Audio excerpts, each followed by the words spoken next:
Hello and welcome to our 22nd COVID-19 market update with Thomas Caldwell. Today is February 4th, 2021, and it's been about 46 weeks and counting since we started social distancing and self-isolating.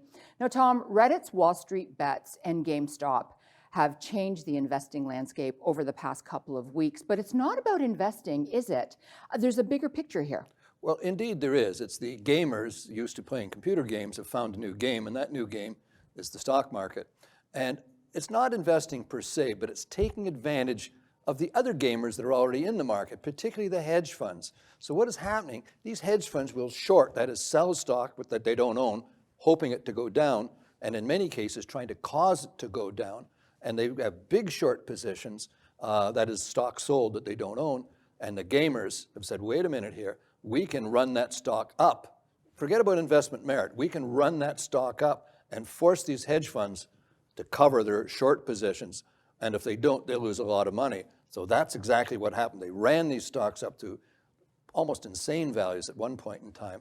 And it really caught them, and some of them deserve it. I think this is not a bad thing to see happen. The interesting thing, some of the companies that actually were in difficult position, as their stock ran up, they were able to raise a whole bunch of money and flush themselves up with cash. So there was a benefit. If I had to look at a potential downside to this, it's government and regulators. No matter what happens in a market, they'll say, wait a second, it's either illegal, immoral, or fattening. We have to have a committee and make more rules. I don't think that's particularly necessary here. I think the good news is it's made some of the hedge funds be a little bit more honest. It's brought new players back into the market. So I'm not overly worried about it at this point in time. And volatility is the nature of markets. In fact, people like me live on volatility.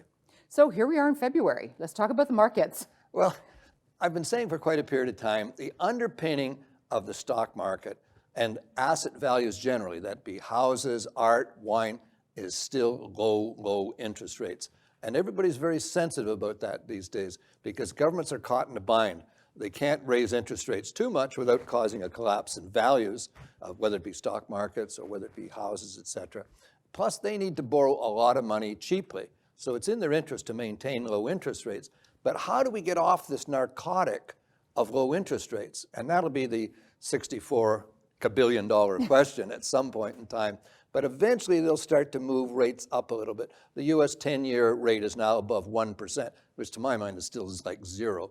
But they're going to start to allow rates to move up a tiny bit in the future. So I think that'll be something that could be a bit of a challenge, but I don't think that's a challenge for now or even for this year.